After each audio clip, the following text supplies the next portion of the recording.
Hey, I'm Mark, and I'm just going to quickly run through a few things that I would check on my own bike on a regular basis.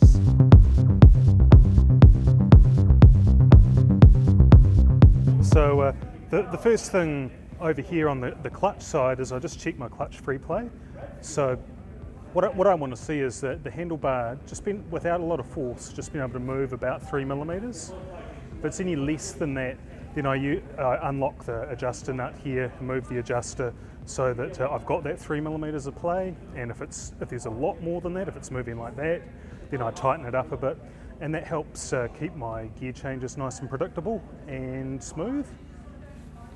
The other thing I just check on a regular basis, and this has caught me out before, is if I turn my throttle, does it snap back? If it's not snapping back really quickly, then I know I've got a problem with the cables in here. Maybe they're dry, need to be lubricated, or there could be some other mechanical problem. If your if your throttle doesn't snap back, that's a serious safety hazard you want to get checked out. I'm also checking my brake levers and just making sure that it feels firm and not spongy when I squeeze it, and that I can't pull it all the way back to the handlebars. If I can, just with a moderate pull, touch the handlebars, there's a problem with the brakes, and I think we need to look at getting them serviced. So, good one to check. Around this side of the bike, I'm also just verifying, I've turned the ignition on and just see how much travel it takes to actuate the brake light. And if that brake light's coming on the moment I touch this pedal, I might want to look at adjusting the switch. We don't want the brake light coming on just because my foot happens to just touch it a little bit. They'll be giving the wrong information to people following me. And the same thing, just checking with the brake lever that it does actuate the brake light. Other things, I have a good look around the bike visually, just for anything that could be wrong or leaking. So I'm looking for leaks around the brake calipers. I'm looking for leaks around the fork seals, which could manifest as maybe just a wave of oil here, or perhaps a stain coming down here. And then come around the other side of the bike again. I'm also regularly keeping an eye on my chain and just making sure that I have the correct amount of free play here. And this bike doesn't have it, but most bikes will have a sticker on the swing arm which will tell you how much the chain should move in between this point and this point. It's usually about 30 millimeters is the maximum. Smaller bikes, smaller amount. And then also just grabbing the links at the back of the chain and giving it a really hard pull, not enough to pull the bike over, but pretty hard. And just seeing, can I see daylight through there? And if I can see daylight through there, it's time to go see my mechanic. Maybe I can see him on the other side and look at getting chain and sprockets replaced. And the other one that's it's probably not a standard check, that your standard 10-point check, but it's happened to me on a series of bikes, is that the headstock bearings get loose or get worn. So I'm just periodically grabbing the bike, holding the front brake on and giving it a bounce and listening. And if I hear a click click when I do that, and again, it's time to see my mechanic, you will hear a bit of fork action noise, but if there's a really noticeable click, then time to get that checked out. And then just mentally thinking about what's been done recently with the brakes. Have I changed my brake fluid? That's an annual thing you want to do every year, and it absorbs water out of the atmosphere. So doesn't really matter how much you're riding the bike, you've got to do this on a regular basis. If you don't change your brake fluid, you could end up like me doing a U-turn in a car park and throw it on the ground. Because eventually that fluid will get into the brakes and can expand and put your brakes on when you least expect it. So that could be on the Rimataka Hill or just in front of your mates. Either way, not a good scene. So that's my main checks. I'm Nicholas McLean. This is New Zealand Motorcycle Center, and we are with Upper Hutt City Council doing basic motorcycle maintenance for Motorcycle Awareness Month. So, all right, so let's go to your clutch. So that gap there should be 3 millimeters. Yep. So you're gonna want to loosen this. And if I can pull that back pretty easily. So I'm just gonna go, probably turn, and see I got the guy pointing down again. So now, That's closer to 3, but it's a little bit more. It's a little less. There you go. So that's done. Yep. One of the things I did want to ask about is the back brake. Yep.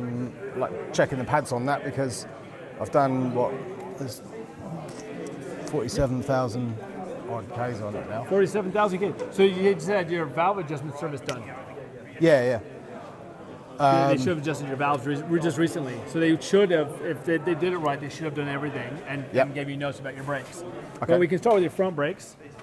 Easiest thing you want to do is just feel your rotor, see if you got a lip. If you feel a lip, you need to measure your rotor because it might be getting too thin. So just take a look, and then I find the easiest way to look at the brakes right here on this side. Now you can see the pad right there. Yep. It's kind of hard to see. I should have brought a flashlight over here. But you can see the difference between the pad. Yeah. You know what? I'll be right back. I'm going to go grab a torch out of the shop. I'll be right back. Make it easier. So if you look, so you can see you got your pad, and then you got your pad. So you're under 50%, but you're over 25. Now there's a wear line on the bottom of the pad. See those lines? When you can't see those lines, you need new pads. Oh, okay. Yep. All right? Yep. Usually you want new pads before that because You're down to the... Yeah. Because by the time you hit that, you have nothing. Yeah. And they also have nothing to help clean the things. Yeah. So then if you want to look on this side, you can just put the light up. You can see, and now there you can see the wear line. See that you line? can, yeah. All right? Yep. And then the back, because the back. And then the other thing you want to do is to shut the wheel. You got your light on. It's an older bike. Just push on your valve. See, make sure there's no cracks. So you're starting to get some rot right there. See that? So next time you do a front tire, just tell them to make sure they put in your valve stand. Okay. You'd be good until then, but you are starting to get some dry rot. Now, if you want to check your fork oil, if the bike was not on the lift, you just push down. You want nice, even, smooth movement. And if it bounced at all, you definitely have bad fork oil. Or if it sticks going down. Okay. But it should be changed once a year. Yep. I hate chain maintenance. The Scott oil is the way to go. Scott oilers are wonderful. And they make an electric one. They do, yeah. Yeah, they have an electric one. So we get your rear pads. So this is the back of your pad. So the distance between, the distance between this guy here and that disc is the thickness of your brake pad. So you are almost gone. Yeah. Okay. I thought that might be the case because. But now you also notice this one isn't. Oh yeah. Okay. So what wearing that evenly. means is that the floater is not working. This is jammed because you're wearing on one side. So this side's just staying there, and this side's pushing against it. But what is supposed to happen is the piston's supposed to push this in and pull the caliper over that way, so it wears evenly on both sides. Yep. But this, your floating area right here, this is stuck. And it's not allowing it. So this pin, there'll be a pin in here and a pin here that need to be cleaned up and greased. They're probably just full of corrosion. Okay. And then also, while you're here, you want to check this. Now you have wear marks, but it's not under thick. If it was getting thin, you'd feel a lip. Okay. Okay? All right. So, in terms of the actual pins, so there's a pin down the. So this bolt, that bolt threads in to. Should so thread that, into. So that just literally unscrews. You unscrew that. Now you got to take this whole assembly off to do it. Then this guy here will push off. You take your pads out and you should be able to push your caliper. So if you take this bolt out, your caliper is going to flip away from your carrier that way, and then you're going to be able to slide it off that direction. And those need to be greased. They weren't done. They should have been done at the 40K service. But and this is also dry. That should have brake grease on it. Yeah. Okay. And you also dry back there, so your brake will squeak. Then on your chain's actually pretty good. It's got a nice lube on it. Now there's an O-ring chain. See the O-ring? Yep. Okay. Now if you pull it back, see if you come over on this side. See, I can pull. See that? Now I can see light right there. Right. Okay. See, so if I put the light on the back side, see that? Yeah. That tells me that these are worn out. So that's not a case of just adjusting that further back. No. Well, you do need to adjust that. And that. Because that chain and sprocket's not that old. It's not. Who put it on? It's put on by TSS. Okay. Have you adjusted it at all since then? No. It's crooked. Oh. I don't think TSS does that though, because I know those guys are all pretty. They're all square on it. Yeah. So that's odd. What we'll do is we'll adjust this here tonight. Yeah, cool. Thank you. So we will adjust this, but now did they do chain and sprockets, or did they just do No, chain? it's chain and sprocket at the same time. Okay. How long ago did you get done? Not sure without looking, but maybe 6 months ago. How many Ks though? I mean, Not sure. You're keeping that really well. So it wasn't just a chain like one sprocket. It was definitely both sprockets. Yeah, it was both sprockets and the chain at the same time. Yeah, they don't look that badly worn. They don't have a weird shape to them. But you do, like I said, you can see light right there. We'll go ahead and adjust it and see how it goes. Yeah. And this one is further in. So what we'll do is we're going to adjust them. Yep. So that's not happening. So got the paddock stand.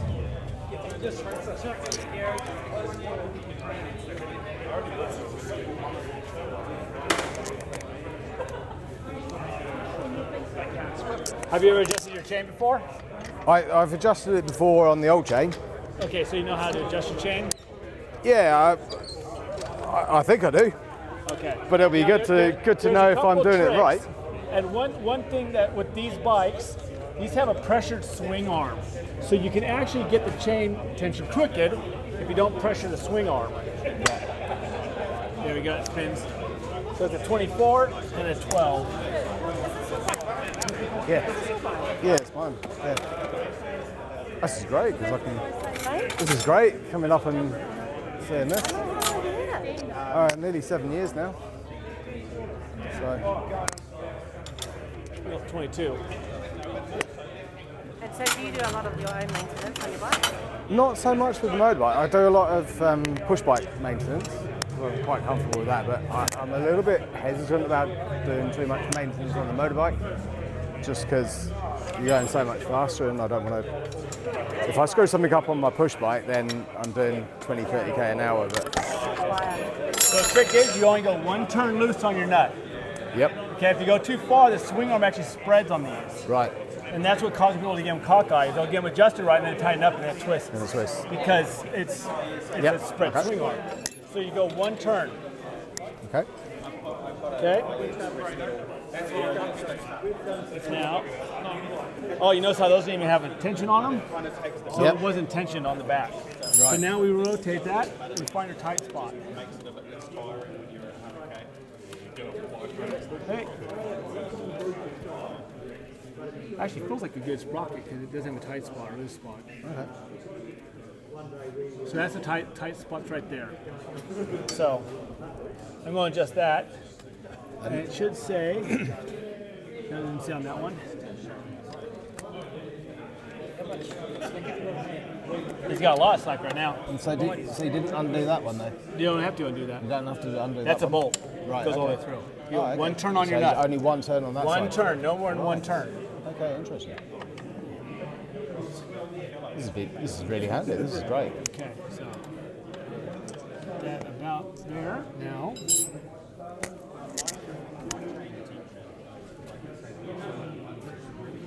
So 5 small lines passed.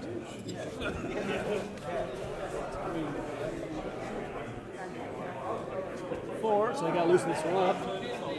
So I'm going back this one off because this one was pulled back that way. So now I've adjusted them, but you notice how they have wiggle? Yep. See, I can wiggle them. So I'm going to take the screwdriver, put it down here, I'm going to go and roll that in.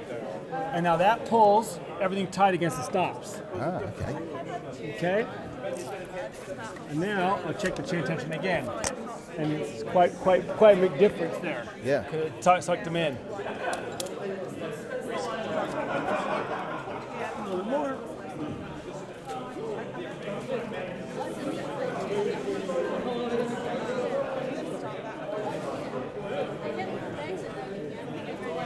So there's a tight spot there.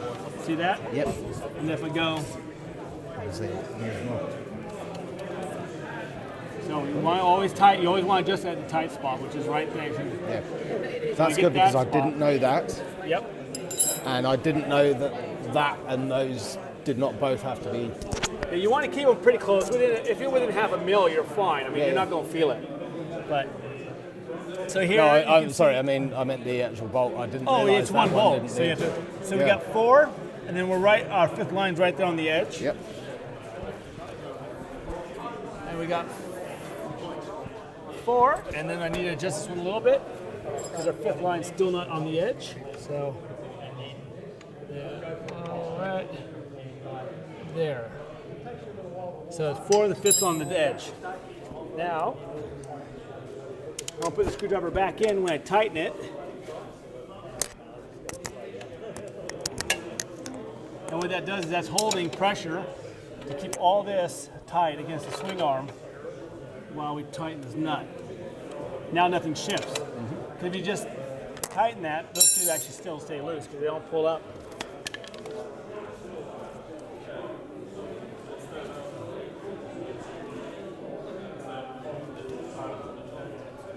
Needs a little bit more. Still just a hair loose.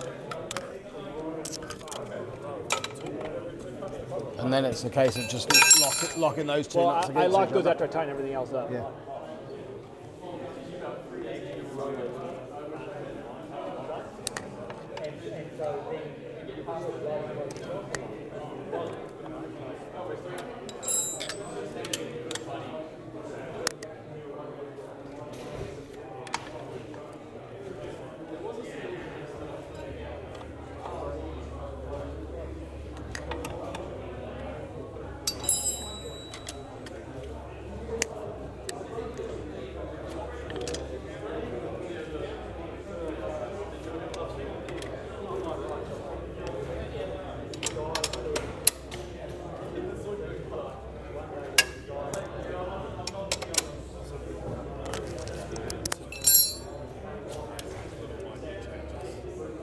See? So now watch your chain. On this side, you can see this is your tight spot. See that? Yep. Now I go this way. That's the drasticness. So these chain sprockets, they were not taken care of, and they've whacked them already. And it doesn't take long, but yeah, just bad chain adjustments will wear out a sprocket.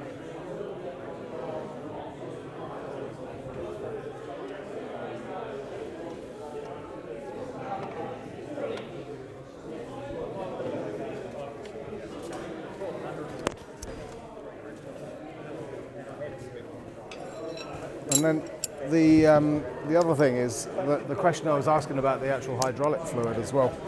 Well, actually, I couldn't brought my things over and tested that. Oh, sorry. Yep. You want me to go? I can go grab my tester. Would that be all right? Yep. Okay. Now here it is. No free play. Yeah. So you have a tight throttle. So you'll notice that this bike, when you're trying to cruise it, will jerk you. Yeah. It'll do this because you have no free play in your throttle. So how do you actually? I mean, other than lubing it. Nope. You go right here, pull this rubber guy down. Yep. I need an Oh, 8 yeah, and a and 10, loose. and I crack the nose and loosen that up.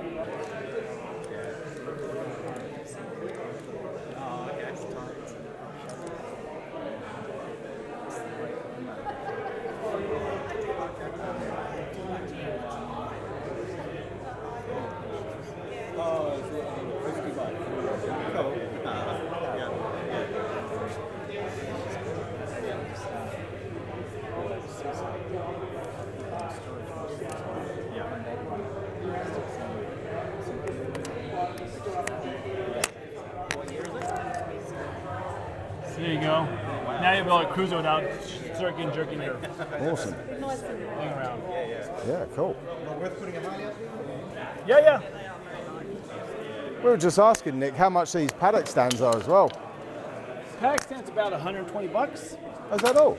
Yeah. So we can charge you more if you want. Well, no, I was just. I mean, if it makes you feel better. But you probably need the front and the back though, yeah. Those are or like could you- $60. What? 60. You don't need both. You can actually just have that one. Just literally have the back one. Yeah, you can just pop it up. I think it's probably worth investing in one of those, isn't it? I mean, if you do maintenance on your own bike, you like to clean your bike, it's just good. It's also a good way to store your bike. Storing your bike upright is the best way. Like if you want to store it for say 6 months, you're going overseas, store it upright, fill your tank with gas. Then you don't have, because it's on the side thing, you got this cradle, and it's going to rust right in that section. That prevents you from getting that rust line. Well, I'm not going away for 6 months, so. But you know. Yeah, I know what you're saying. Yeah. Tell me to hold the screw. It's my fault if I lose it then, isn't it? Oh, yeah, fair enough. See, that doesn't look too bad. Does Red mean good? Not normally. So That's quite red as well, isn't it? So, and this is an ABS bike, so you're right now it's running your ABS. If you're not using your ABS, it's like, Right. but you need to flush it. Okay. It's also extremely low. So is it bad? Yeah, it's really bad. It could be worse, but it was almost worse. We had one more light. What does it mean? So it measures the water content in your brake fluid. The problem is brake fluid's hygroscopic and it pulls moisture out of the air. Oh, sorry. It pulls moisture out of the air. Yeah, but they obviously And didn't the do problem that. with that is that you lose hydraulic pressure, you lose moisture, you lose brake pressure. But on ABS bikes, it rusts the pump. The pump's 2 electric shafts, or electric motors, and they have on the a way metal home. shaft because you can't use anything else but steel. It'll rust that little slug, put a little rust on there, and it catches on the plastic bushing, freezes them up. You're gonna replace your fluid and you're gonna go with the handlebars the first time you brake. Well, I'm thinking it's time for a new bike. If I, Do you have a restricted yet or a full license? I'm on a full license now. Oh, don't need this in. Yeah. I know I don't need it, and I know I want something nicer, but yeah. Is it? That one's good That was all right. because that's a way better seal. All right. Well, that's given me a few things to get sorted, hasn't it? Yeah. I mean, everything else looks pretty good. I mean, you just had your 40K service done, so.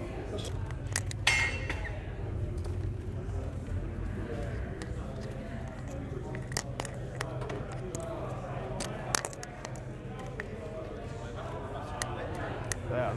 What's that? Isn't it? Oh, you never done that? Oh, you just put your foot on your side stand, pick it up, and spin it around. Yeah. That's much easier than Yep. whipping in the background.